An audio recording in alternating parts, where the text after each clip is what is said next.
community is ours. This community is ours. This community is ours. This community is ours. This community is ours.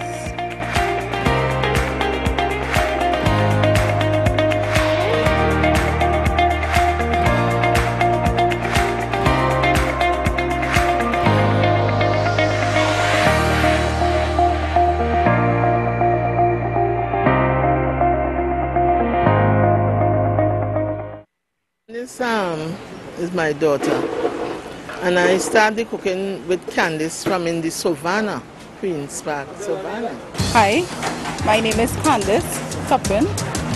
I'm the owner of Panties Creole Food Delights. We are located at 46 to 48 Duke Street, Port of Spain, inside Massey Trinidad Oysters Panyard. And we cater for exclusively Creole food at a reasonable price in Port of Spain. And we been in existence since I'm a little child, but we came to town about 8 years ago, and we have established here, and every day we cook something different.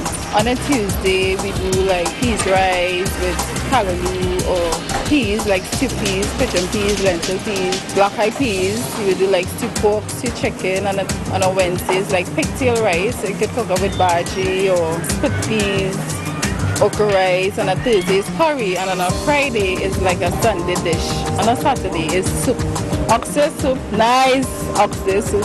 The Black Caucus is a movement for everybody. It's for everybody, everyone. If you are interested in getting forms, you can also get forms at Trinidad Oysters at Panties Creole Food Delight. And if you have $100 and you want to spend that $100 on something profitable, don't spend it on beers, don't spend it on alcohol, don't spend it on cigarettes.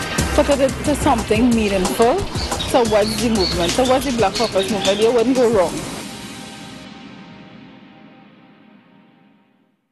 Hi, this is a century of the African man, the 21st century, and I'm the greatest herbalist. We treat all ailments and diseases from HIV/AIDS right down to herpes zoster.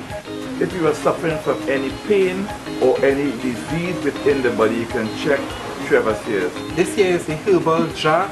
It's very powerful for treating all kinds of diseases. It cleans out waste and bacteria. It removes all waste, toxins, poisons from the body. We also have at Naturalized Herbs the immune builders. It strengthens sinews in the body, bones, muscles, joints. Also, we deal with land problems. Those of you who have land to sell, those of you who have house to sell, and those of you who want to get any advice in doing business, also investing, I will show you how to double your money. You get 50% on the return of your dollar.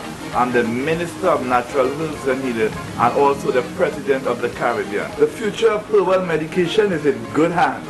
The Red Edge Mall at the corner Mooneyram Street and Western Main Road, St. James, where parking is available for our valued customers on both sides of the street. Red Edge Mall caters for the health conscious, the tastiest soups you'll ever find, the freshest produce, trendy clothing for the fashion dons and divas. Experience the most exotic African male and female outfits, costume jewelry of all descriptions. If you're one who pays special attention to your hair, welcome to the home of hair. Get the latest and widest variety of phones of all descriptions and repairs on the spot at the Red Edge Mall. Closing time 9 p.m. The Red Edge Mall, making shopping affordable. Powered by the Black Caucus Movement. The Black Caucus Movement, making a statement.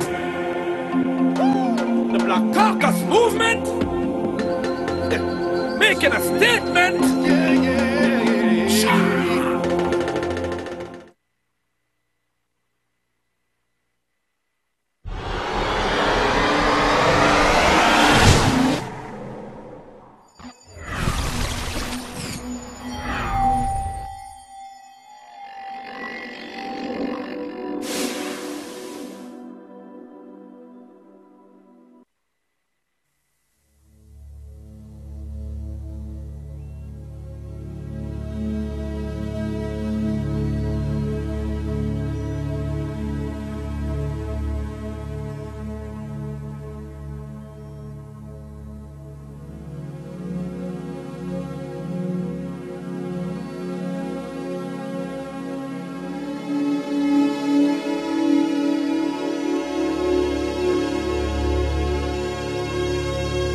It is my extreme pleasure to welcome everyone here today to this very esteemed and necessary forum and to the University of the West Indies, St. Augustine campus. I should be saying though, welcome once again, since we in the Department of History have been fortunate enough to have had a sustained relationship with the Spiritual Shouter Baptist community.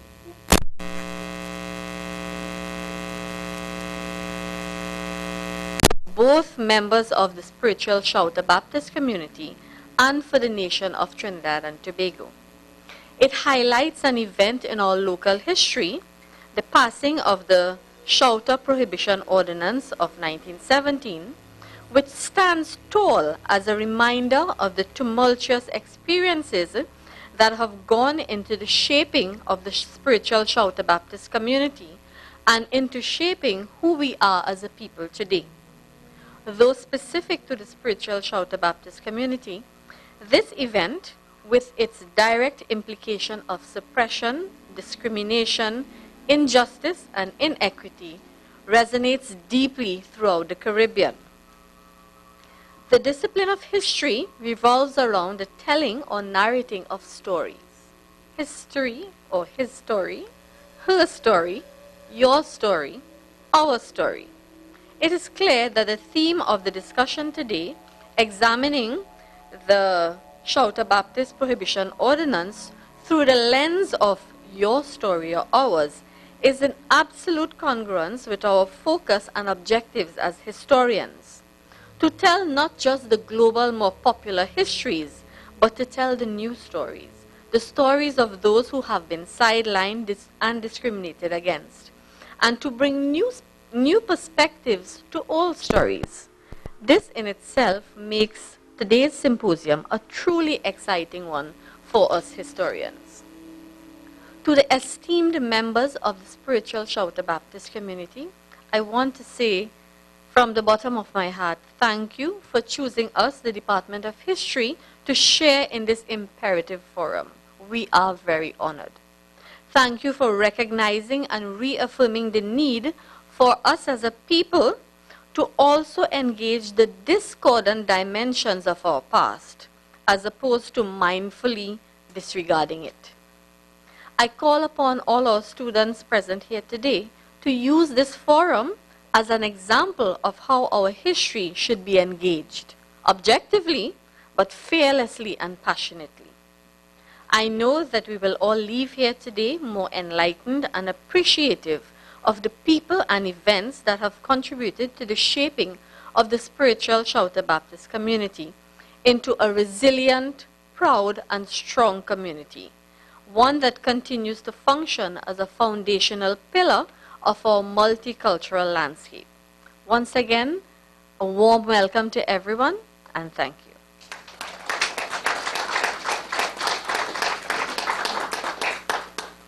We are here today for the symposium, Conversation, Your Story or Ours. And just to set the parameters in terms of why we are here today, because we have dubbed this month Shouter Freedom Month, because we started last year in November to celebrate the centenary commemoration year. And the National Congress of Incorporated Baptist Organizations of the Republic of Trinidad and Tobago and the National Evangelical Spiritual Baptist Faith, known as NESBF, came together along with other organizations in the faith and agreed that we would establish a joint committee, the Spiritual Baptist Shouter Prohibition Ordinance Centenary Commemoration Committee, to celebrate the passing of the 100th anniversary of the passing of the Shouters Prohibition Ordinance in 1970. And I say celebrate, and I know that that poses a problem for some people. Actually, we are commemorating the passing of the ordinance, but we are celebrating the fact that we have survived that ordinance. We are celebrating the strength that it revealed in us, because sometimes we go through situations that are not worthy of celebration, But then what comes out of that is worthy of celebration, because very often our strengths are only recognized when we have been put through some kind of trial.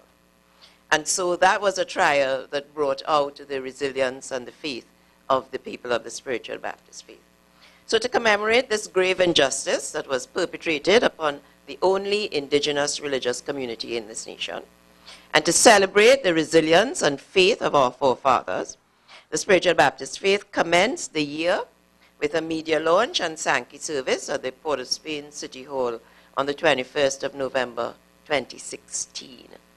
And we continued with a Eucharistic service, with the celebration of the Baptist centenarians in this centenary year, with the National Conference of Delegates, joint liberation celebrations where all of the Baptist organizations took part. It was the first time that we've ever had that happening, and it happened this year in March at the Lands at Maloney.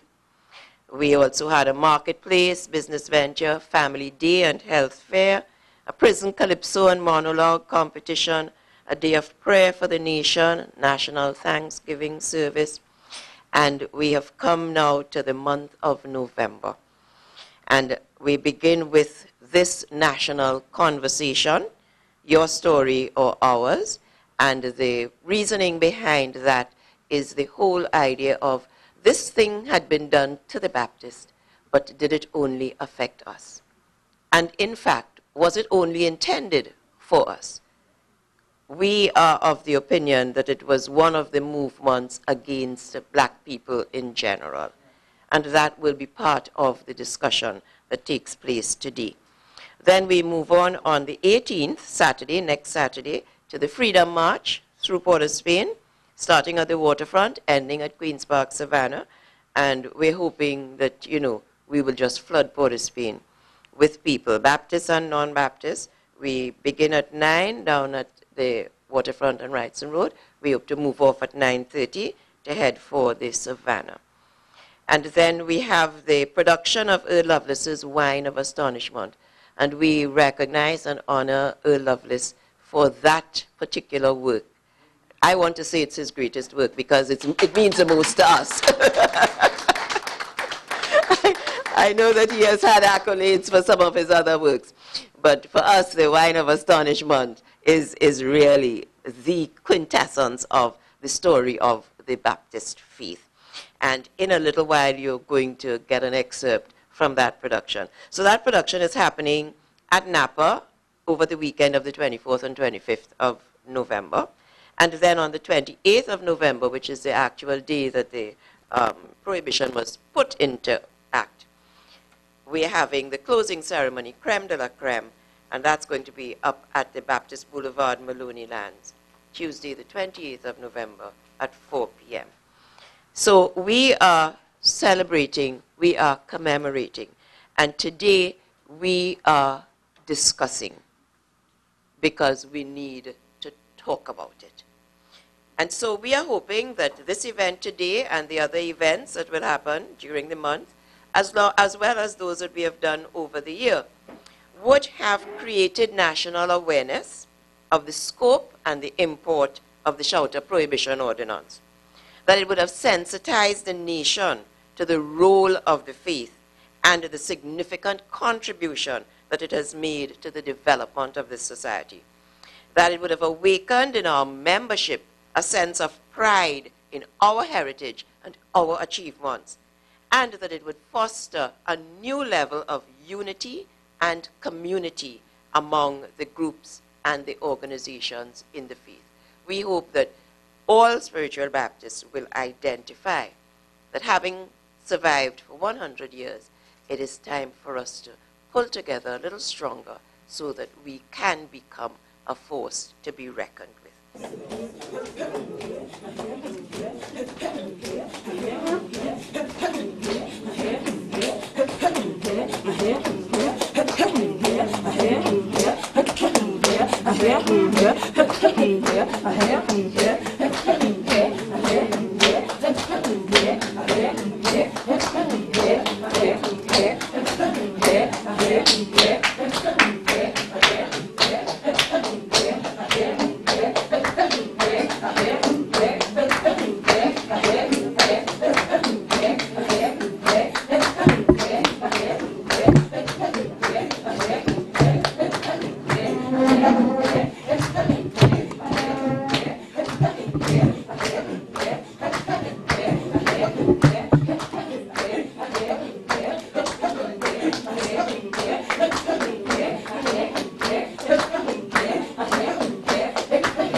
the dew and the rain. And the earth is still youth. Huh? The earth is still youth. Still here for man to build house upon the moon. Huh? Still here sending us fruits and flowers and great things. But what still we coming? What did we do for our fathers do that so vexed God that we read tribulation on us for generations? What is it? Children of God, I want to know what is it? What is it? When you open your eyes, when you open your eyes in our world, and the food never enough, and the house falling down, and the secretary, and the magistrate trembling to stand us to jail. What is it? What is it? When you see us carrying on our shoulders a load more heavy than anybody else. What is it? Huh? China, God vex with us? God vex? We do God nothing. But God that vex with us. But I say, if God ain't vex with us, then why we alone have to carry this heavy burden? Jericho, your light so shine. Hallelujah. Let your light so shine. Jericho, your light so shine. Hallelujah.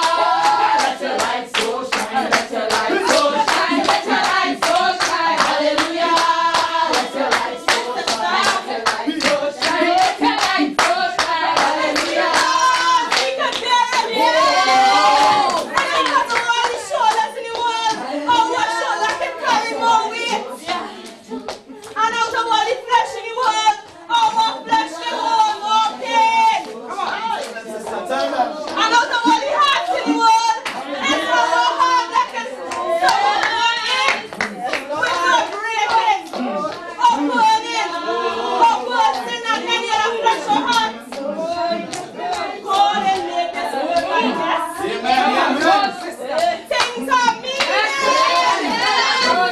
Hallelujah. I will say yes. My soul say yes, yes, yes. My soul say yes, my soul say yes.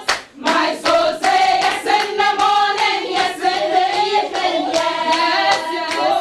My soul say yes, yes,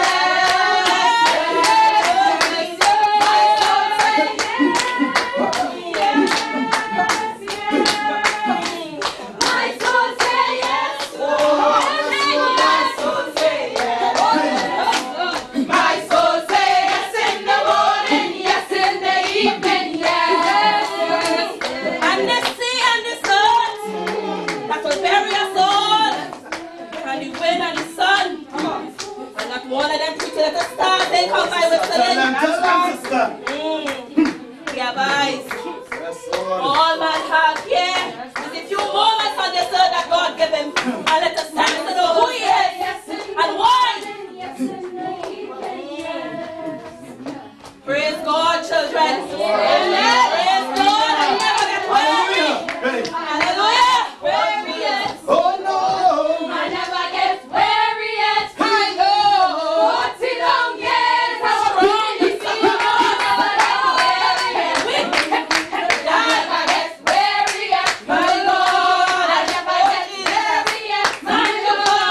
What's it on yet? I'm walking in the field and I never get weary. I never get weary.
Japan and Germans. Before the Americans come to Trinidad to protect us from invasion, waking Christian people up all over the night to hear bottle crash and woman scream and gun shoot off. Come on.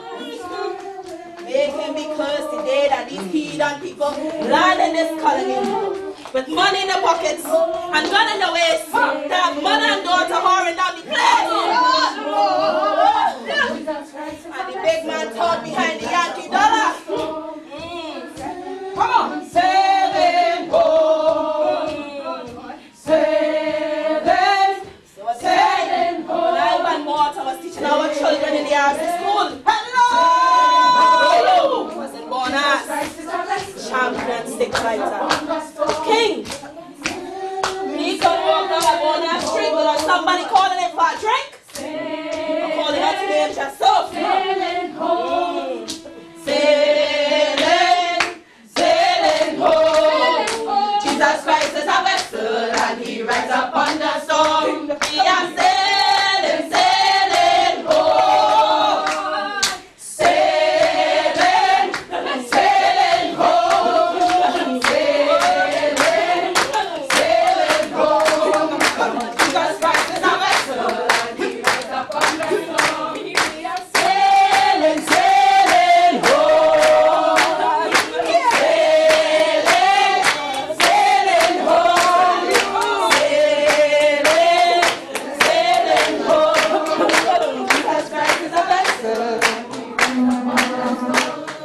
sailing, sailing home.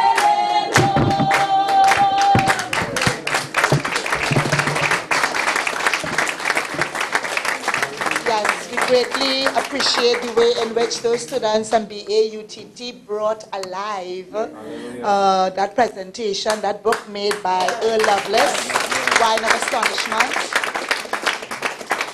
As a student at the UWI, I read The Dragon Can't Dance by Earl Lovelace. I didn't realize that he had such spiritual depth in this other production here of The Wine of Astonishment. So I need to put that on my list of books to read. Let's hear it one more time for the students of UWI. We are continuing the discussion now in a different forum. The students did their bit. Now we will have our first panel presentation entitled Historical Repression, Social Impression, Cultural Impact, Baptist and Beyond. We have three presenters in this first panel. They are L. Anthony Watkins, Kafra Kamban, Dr. Earl Lovelace. Allow me to first of all, thank the organizers for challenging me with this particular theme, because it really took me to a place that I had not visited for a while. And that place is the work and the record of Frantz Fanon. Now, Frantz Fanon is one of our Caribbean greats. He was born in the French Caribbean and worked extensively in the revolution in Algeria, among other places, but really a liberation thinker. So allow me, if I may, to quote a little of Fanon's work that really will set the context for the colonial space in which much of what the spiritual Baptist faith endured occurred. The colonial world is divided into compartments. It is probably unnecessary to recall the existence of native quarters and European quarters, of schools for natives and schools for Europeans. In the same way, we need not recall apartheid in South Africa. Yet, if we examine closely this system of compartments, we will at least be able to reveal the lines of force that it implies. This approach to the colonial world, its ordering and its geographical layout, will allow us to mark out the lines on which a decolonized society will be organized. The colonial world is cut in two. The dividing line, the frontiers, are shown by barracks and police stations. In the colonies, it is the policeman and the soldier who are the official instituted go-betweens the spokesman of the settler and his rule of oppression. Might I, based on the scene that we saw a while ago, add the magistrate? In the colonial countries, the policeman and the soldier and the magistrate, by their immediate presence and their frequent and direct action, maintain contact with the native and advise him by means of rifle butts not to budge. We must know our place. It is obvious here that the agents of government speak the language of pure force. The intermediary does not lighten the oppression nor seek to hide the domination. He shows them up and puts them into practice with the clear conscience of an upholder of the peace. I will return to the word upholder. Yet he is the bringer of violence into the home and into the mind of the native.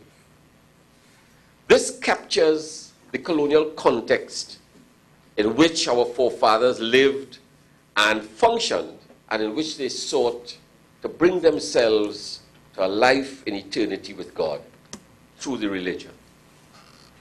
In a psychiatric and psychological sense, a pure psychoanalytic Freudian framework, repression is the action or process of suppressing a thought or desire into oneself so that it remains unconscious.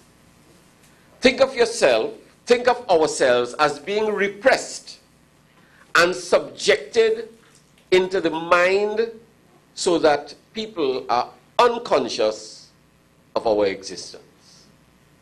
Repression sought to do that. We must not be seen. We must not be in their consciousness. We must not be in their presence. We must be repressed.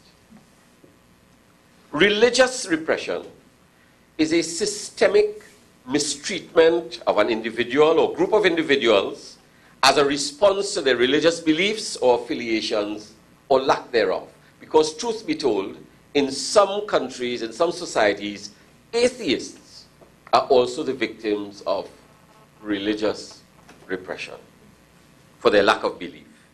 The tendency of societies and groups to alienate or to repress different subcultures is a recurrent theme. This thing spreads across every continent, in every society, that at some point some religions have been repressed. But come back to our colonial context. And that context is partly defined by the colonizer and enforced by the colonizer. Let's recognize and remember that religion was a primary vehicle and instrument of colonization. So that is their tool. It was their tool. And the colonizers and the agents sought to control belief systems. And here are these people taking this thing and making it their own. How dare you? How dare you? This is our instrument, our tool, and you are doing something that we don't know about and that we don't understand and we don't control. In this colonial context, there are some identity issues. There is no self without other. So when we begin to think about identity, we think about identity of self, but we also recognize identity of other. And in identity, as we look at self and we look at other, some things begin to emerge out of this colonial society. There are issues of power and privilege, because some people have and some people don't. There's entitlement. There's exclusion. I remember as a youngster growing up in Arima, going to just the fence of the Arima Tennis Club and pulling the hedge aside and looking inside at what we as little boys used to call White People Carnival. I could not go into the Arima Tennis Club in the 1950s. They came with their costumes, they had their tennis court, and we were outside peeping through the fence. White People Carnival. Let's understand the fence. In the oil sector, the energy sector as we call it now, We know the issues of junior staff, senior staff, who on camp, who not on camp, who could go in the club, who can't go in the club, who in the barracks, and who in the bungalows. We know that. That is the colonial experience. So this thing about who has and who does not have was a very stark reality. Children playing. There were friends who had a bat and a ball, and other friends who didn't have a bat and a ball. So the business of having and not having is a key characteristic of any society. But in a lot of ways, who had and who did not have in our context really had to do a lot with race and ethnicity. Who are the players in this scenario? Well, there was the purveyor of the repression. Someone with a sense of self, a sense of power, a sense of authority, but also characterized by a certain element of fear, ignorance, and arrogance. Why suppress something of which you are not afraid? Doesn't make sense. What is this thing? I don't understand it. I am going to have to root it out. I'm going to have to repress it. So understand that while it came across as arrogance and power, deep in their identity was a sense of fear and insecurity. Rooted in this fear and ignorance, what does the colonizer become? Well, when you're afraid and you're ignorant, there's a lot of irrationality that takes place. And therefore, how does the question comes up, how does that colonizer experience himself? What is his identity? A sense maybe of losing control, a sense that this religion that I'm seeing here, this thing that these people are doing, I don't know about it, it's not mine, and it's something that we have to suppress, repress into some kind of unconsciousness. So that's the purveyor of the repression. What about the target of the repression? Why were we experiencing this sense of being different? The people who experienced and who were targeted with that repression were feared and sometimes were excluded. We have to ask ourselves, as that was happening, what is this person's sense of consciousness about what was happening to them, and therefore what was their commitment to the thing that was the reason for their repression? What might the target of this repression compromise? If I am going to be compromised, if I ran the risk of being put in jail, if I ran the risk of having to go to court, if I ran the risk of losing my home and being abused, what might I compromise my faith? Might I compromise my statement of my faith? Might I compromise my declaration of this faith? So the person who is targeted runs a risk as well, and may very well have had to live a life of duality. Baptist in the bush, but something else on the road. Baptist by night, but something else by day. That became and could very well have become part of the duality of the identity that Baptists experienced. But let's get back to the upholder. So there's the person who is purveying this repression, there's the target and the victim of the repression, but there is the upholder of the repression. But the upholder looks like us. Is not anybody different? So this visible identity, similar, looking like us, Butu, police van, jail. What is this? How do we make sense of that in our minds? What happens to them as they uphold something that is different and persecute somebody who looks like us? And as we said, it is not just about Baptists, because the same thing happened with the Steel Band movement.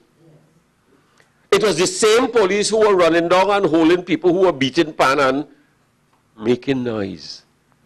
They had a problem with noise. If you sing too loud, if you beat too loud, if you play too loud, noise, something is wrong with that. And maybe it is that people like that become victims to what we call, the Stockholm syndrome, the identification with the aggressor.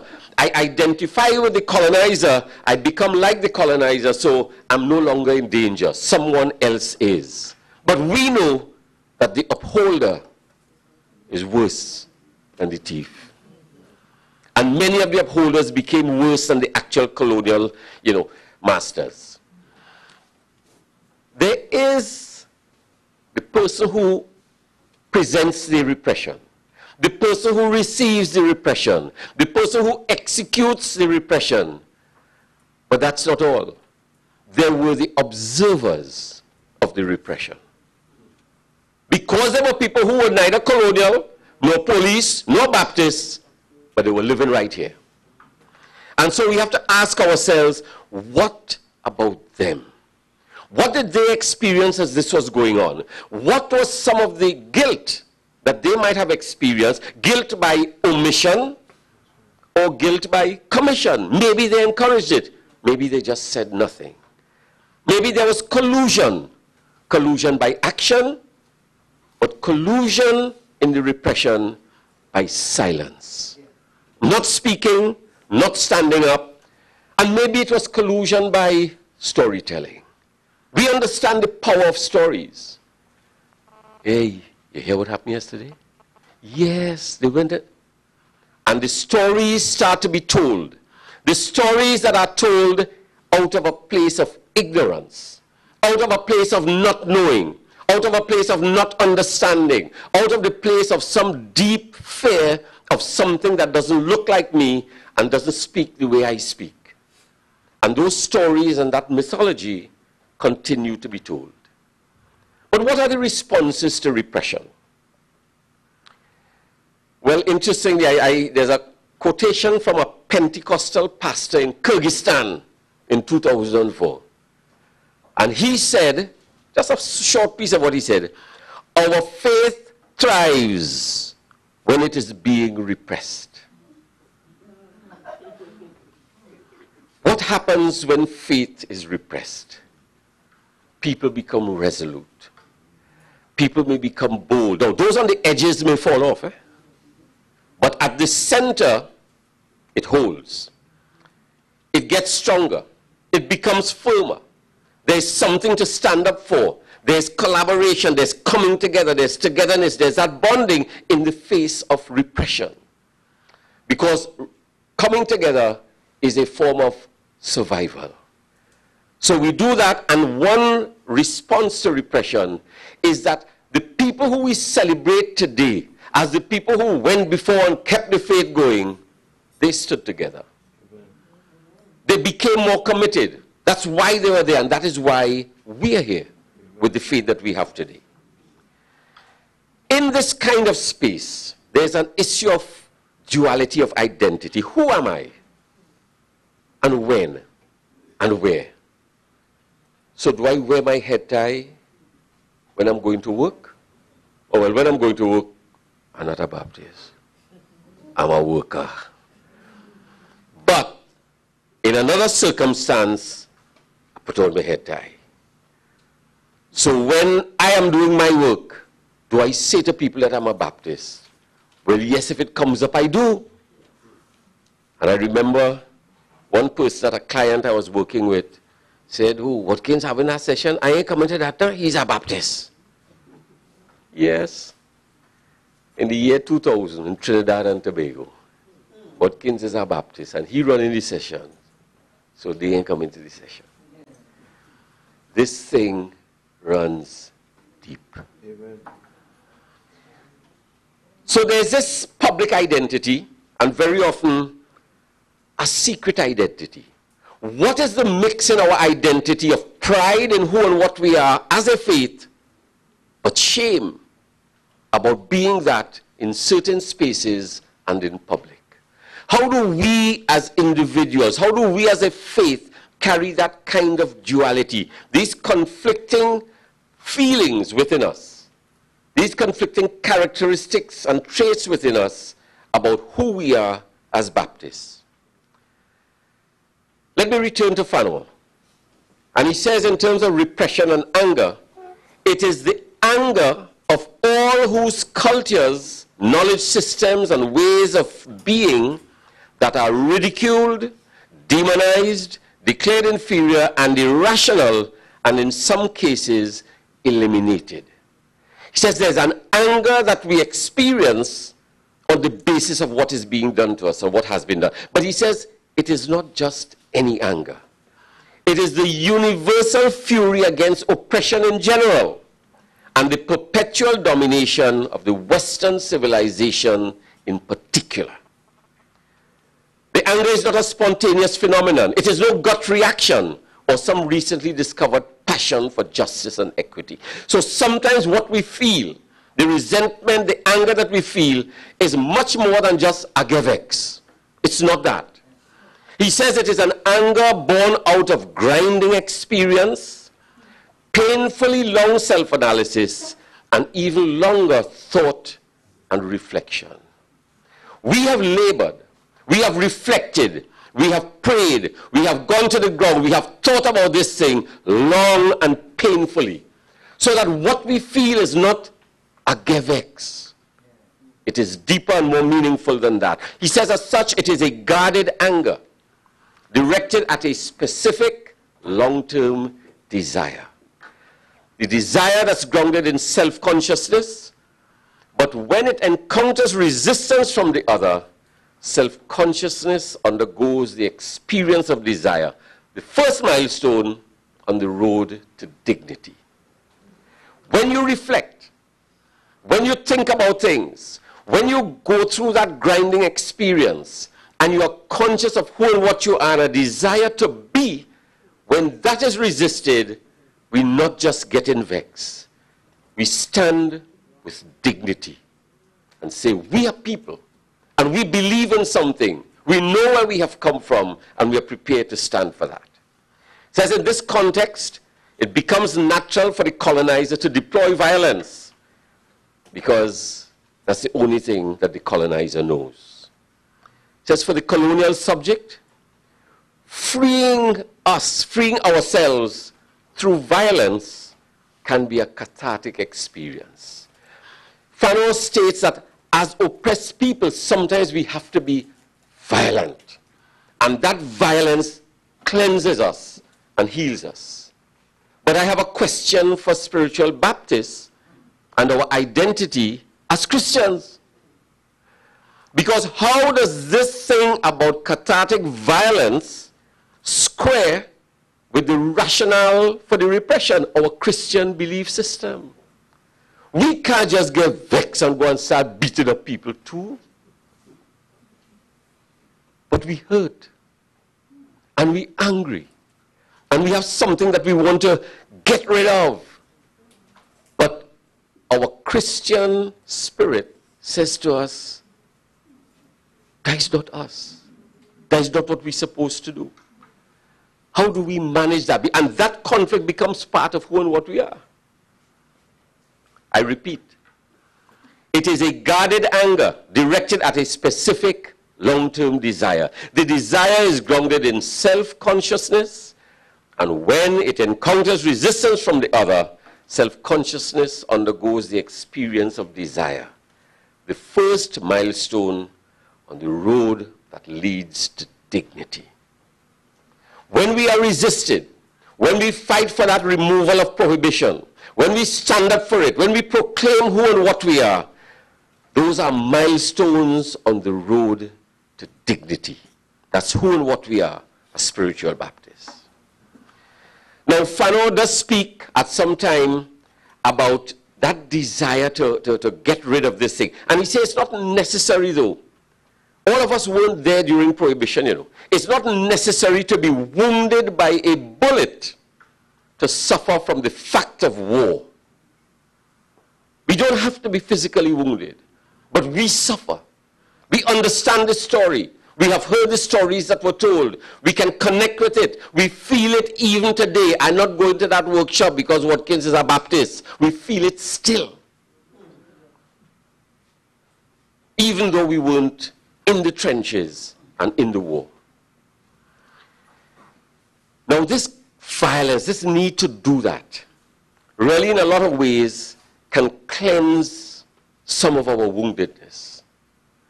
But let's think of our wounds from a Christian perspective. Wounds are the doorway to redemption. Our Lord and Savior Jesus Christ was wounded. His hands, his feet, his crown of thorns, a spear in his side. Those wounds are the doorway to our redemption. The wounds that we have felt as a faith are the wounds, those wounds are the doorway to our redemption as a people and as a faith. So rather than striking back, what do? How do we manage this thing? We take this woundedness and we say, you know what? How do I live? How do I live with dignity? How do I walk with dignity and with a sense of being hurt and humbled, but confident and hope-filled? Being beaten, yet being bold. Being repressed, being reflective, and becoming resolute. Experiencing not just the survival, but the success of our spiritual Baptist journey. By being prayerful, by being thoughtful, and being thankful for the journey that we have been on, secure in the knowledge that it's God's will for us. There's much that we can learn from it, and we move forward, grappling with our issues of identity, but secure in the knowledge that the identity we do have as spiritual Baptists on that journey and our way to a life in eternity with our Lord and Savior Jesus Christ. Thank you very much.